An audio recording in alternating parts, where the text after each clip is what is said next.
Olá, eu sou Fernando Marinho, sou acadêmico de enfermagem da Universidade Federal do Acre, campus Floresta, e eu vou começar falando um pouco dos cientistas especiais. E a Rayane Michele vai continuar com a segunda parte.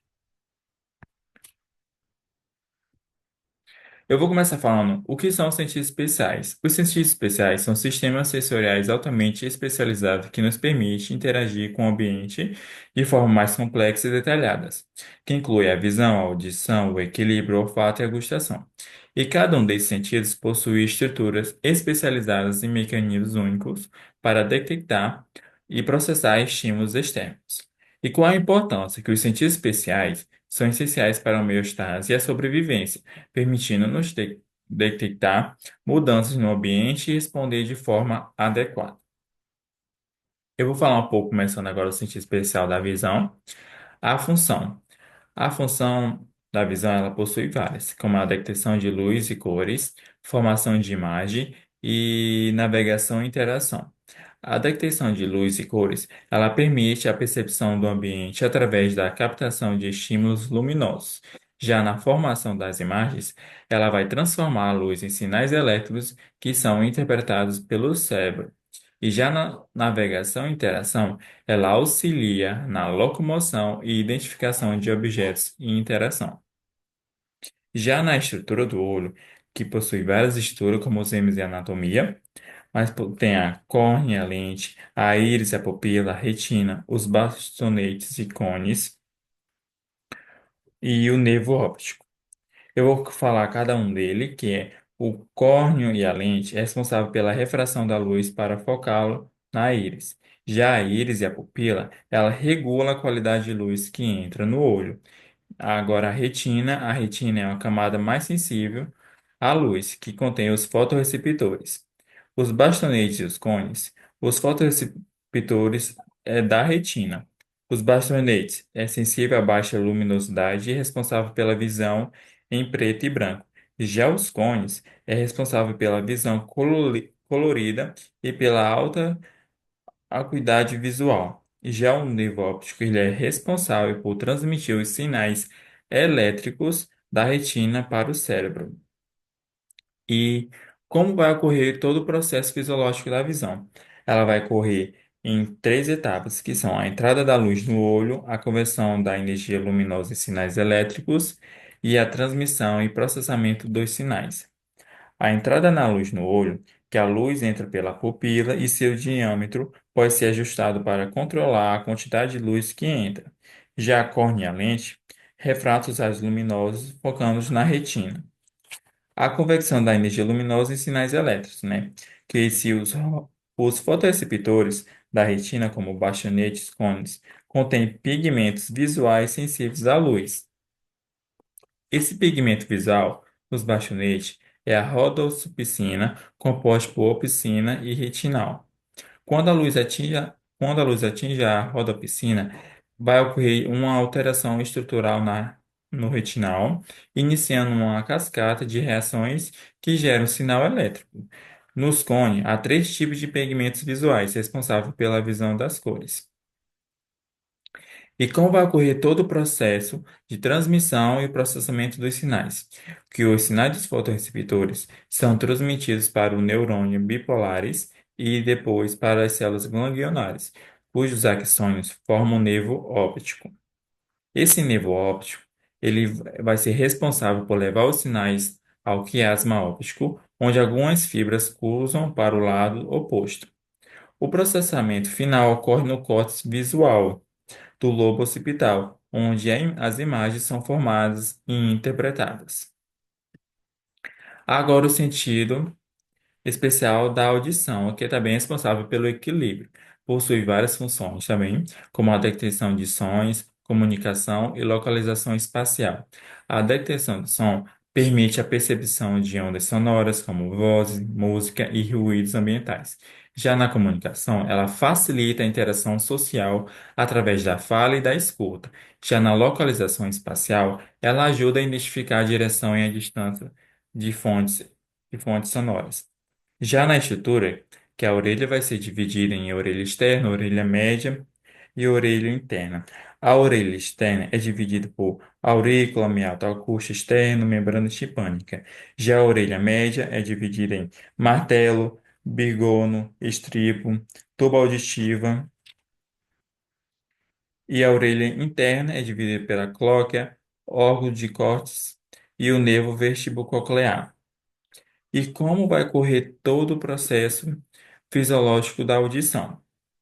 O processo fisiológico da audição vai ocorrer na captação e transmissão do som, na transdução do som na cóclea, no processamento do som no sistema nervoso e na codificação do som. Eu vou começar falando sobre a captação e a transmissão do som. A captação das ondas sonoras entra pelo canal auditivo e atinge a membrana timpânica. Já o tímpano, ele vibra de acordo com a frequência do som e transmite a energia para os ossículos da orelha média. Os ossículos, eles aumentam a pressão das vibrações antes de transmiti-las para a cóclea através da janela oval. E como vai ocorrer o processo de transdução do som na cóclea? As vibrações mecânicas criam ondas no líquido dentro da cóclea, movendo a membrana basílica. O movimento da membrana basílica desloca as células ciliadas contra a membrana tetória, dobrando seus estereocílios.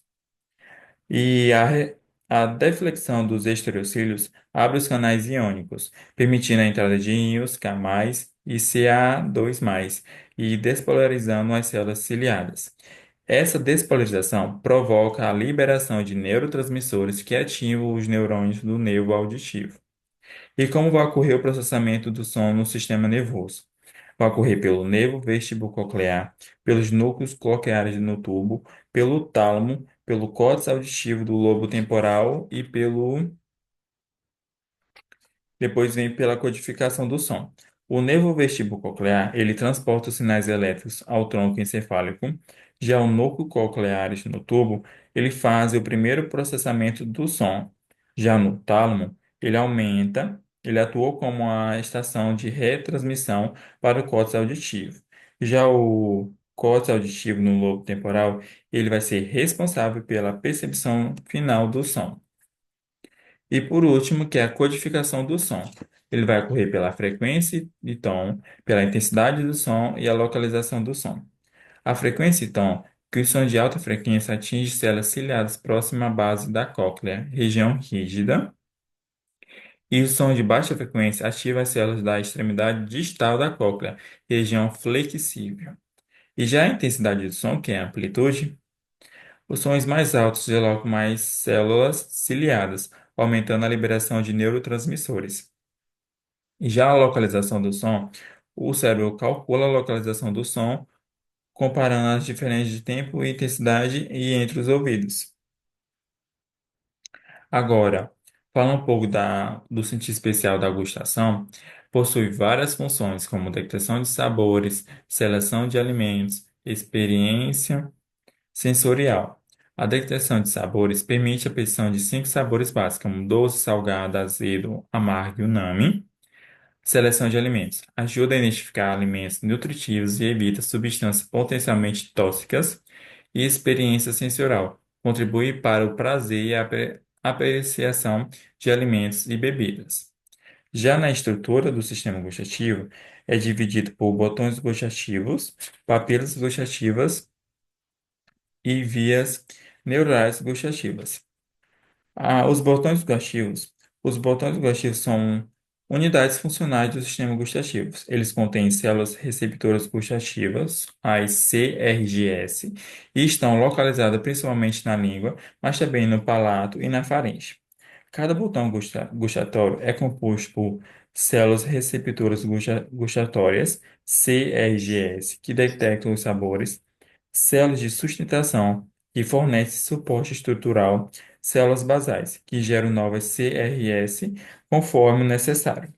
As papilas gustativas vão ser estruturas superficiais na língua que abrigam os botões gustatórios, e existem quatro principais, que são as papilas circunvaladas, as papilas fungiformes, as papilas folhadas e as papilas filiformes, como podemos ver na imagem. E cada localização delas vai ter uma função diferente, como as papilas circunvaladas, localizada na parte posterior da língua, as papilas fungiformes, espalhada pela superfície da língua, e as papilas folhadas, encontradas nas laterais da língua, e as papilas filiformes, não contêm botões gustatórios e têm função tátil. E o processo das vias neurais da gustação ocorre entre o nervo facial, o nervo glossofaríngeo e o nervo vago. O nervo facial, ele inerva a parte anterior da língua. E o nervo glossofaríngeo inerva a parte posterior da língua. Já o nervo vago, ele transmite as informações do palato e da faringe.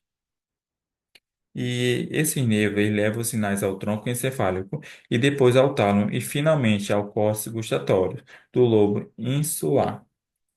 E as qualidades gustatórias e seus mecanismos, como o doce, o salgado, azedo, amargo e unânime. O doce é associado a açúcares e carboidratos detectados por receptores acoplados à proteína G. O salgado, relacionado a íon Na+, detectado por canais iônicos específicos.